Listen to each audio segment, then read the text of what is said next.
In this video, I'll show you how to make a good scientific poster for a display.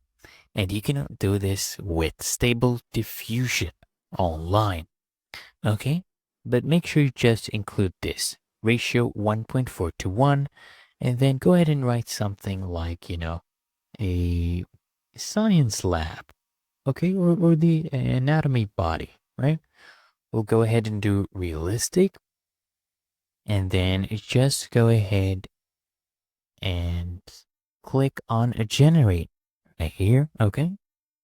So I'll just go ahead and click on generate right now, and it's going to generate something in just a few seconds.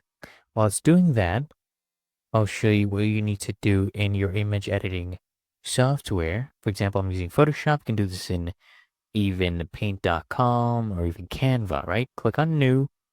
Make sure width is 2900 pixels and by 4060 pixels. Resolution, I'll keep it 72 pixels per inch. Color mode, make sure it's RGB color.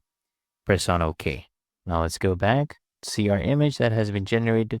That looks really nice. I'll download that. I'll drag it to Photoshop. And then I will go ahead and resize. Of course, you can play around with the prompts and get your own style of prompt. You can change the styles as you wish so.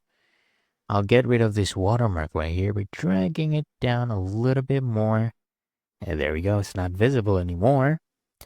And all you need to do, come click on File, click on Save As, change the format to PNG.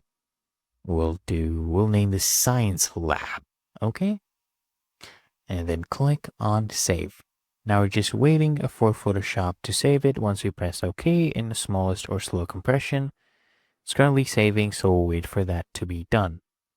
But till then, we'll go to Displate, and then I'll come here, click on Upload Your Artwork. I want to actually show you that we actually meet all of the requirements. So let's see whether or not it is done. It's still saving, so we'll come back once it has been done. There we go, it's done. So let's just go ahead and drag and drop this to show you that it meets these requirements. And it's that easy and simple.